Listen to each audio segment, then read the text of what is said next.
Hello, everybody. My name is Hunter Wolfson. I am a master's candidate at the University of San Diego. This is my final project for CSOL 580, Cyber Threat Intelligence Plan.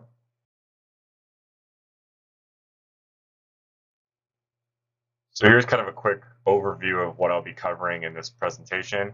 We're going to start off with the concept of cyber threat intelligence, definitions behind that, what we're trying to, in a way, protect with regards to cyber attacks.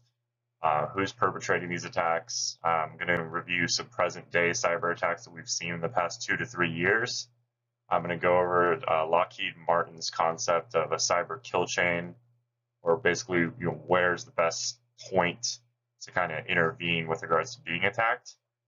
Some risk mitigation, and then just a final wrap up for us.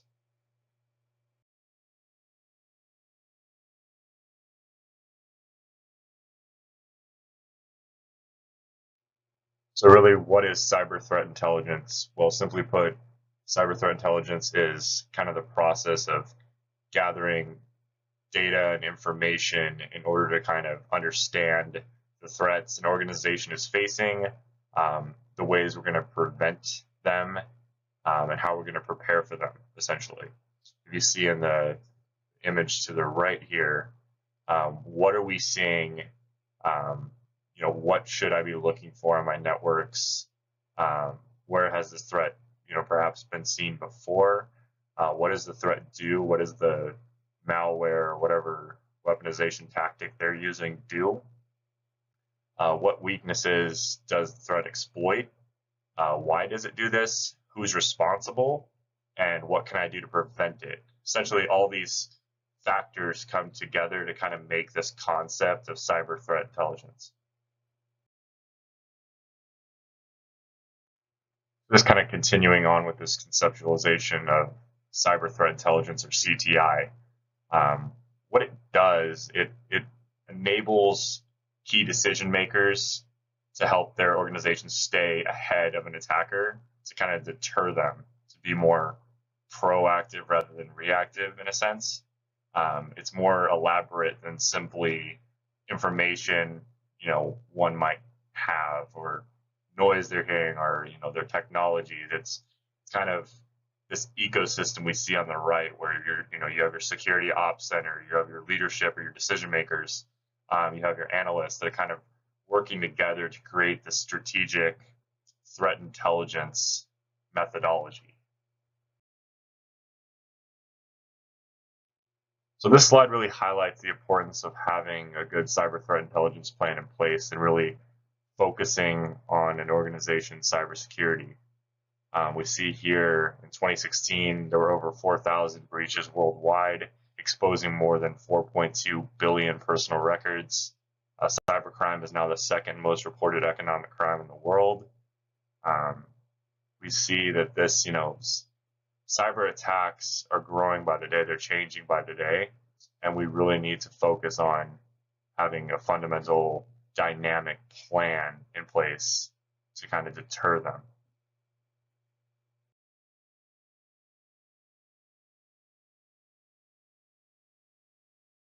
Here we're seeing the different types of cyber attacks one can be exposed to. The obvious leader here being phishing, social engineering tactics, where an attacker will use certain methods to gain information on an organization to use in an attack.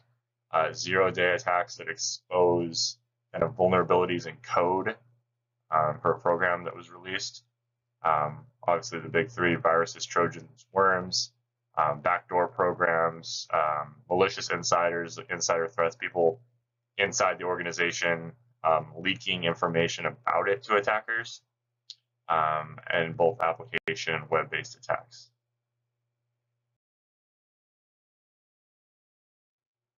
So in this slide, we're going to review threat actors, or the groups or individuals that actually perpetrate cyber attacks.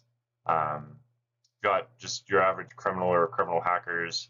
They kind of target everybody. They send out phishing emails to as many people as possible, target as many people as they can, mostly for financial gain. Hacktivists, individuals or groups of people that they hack to spread awareness on something, or an idea. famous group called Anonymous. Your competitors, so organizations hacking each other, paying people to hack each other in order to gain some kind of competitive advantage in the market. You got your foreign nations, so it's nations hacking each other. And then to me, the most dangerous can be disgruntled employees. So, individuals who are frustrated with their job or their boss. So they either provide insider information to a hacker or they learn to hack themselves and from within try to take down their organization. They're really focused on, they pick a target for a reason. They do research, they do their reconnaissance on a target, they plan, they get in the network, and from there they're able to set up either a command and control situation or just an execution, denial of service, distributed denial of service, kind of combined in order to take down an organization.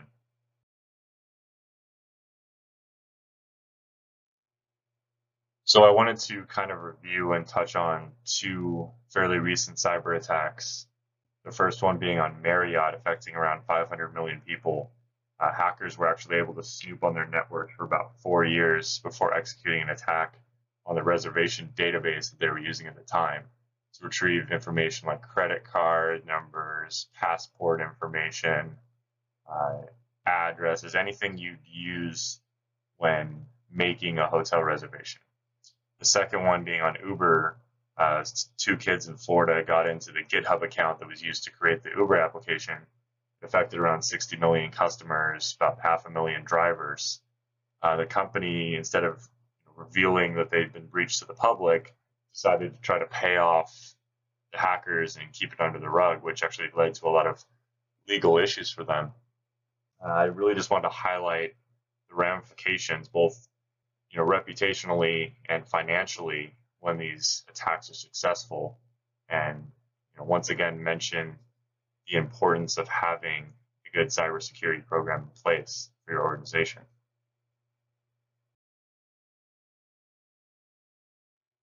So here I'm going to kind of break down Lockheed Martin's cyber kill chain methodology. It's a 7-part look into how an attacker would attack an organization. So they begin with reconnaissance, where they gather as much information on the organization as possible, weaknesses, operations, securities, what have you, in order to weaponize or build an actual payload that's designed to be delivered usually over a phishing email or directly through a USB stick onto the victim's devices.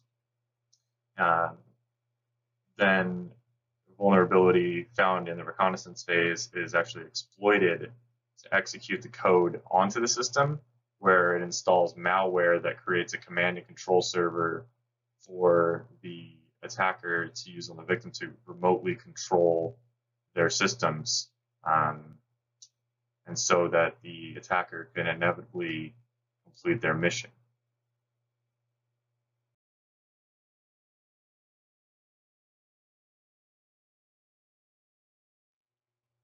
So I'm going to discuss and touch on risk mitigation, keeping employees trained, phishing scams, social engineering, using an antivirus, keeping it updated, firewalls on the networks, keeping operating systems and machines updated, applications updated, keeping a backup of all data on an isolated server in the event of a breach, policy implementation, so keeping passwords updated every 90 days or so, kind of dictating what kind of information belongs on an employee's personal device versus a work device, keeping your Wi-Fi networks locked down with a password and encryption, creating employee user accounts to track activity on the network, read-up privileges, controlling access to physical components, regular drilling, on top of keeping an action plan in place, are all great steps towards a solid risk mitigation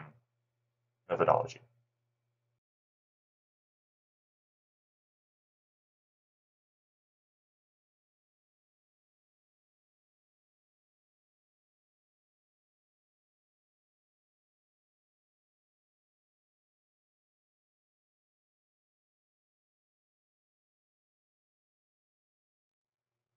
Just some final thoughts I wanted to share here in this quote. It's not a question of if you'll be breached, but when you'll be breached.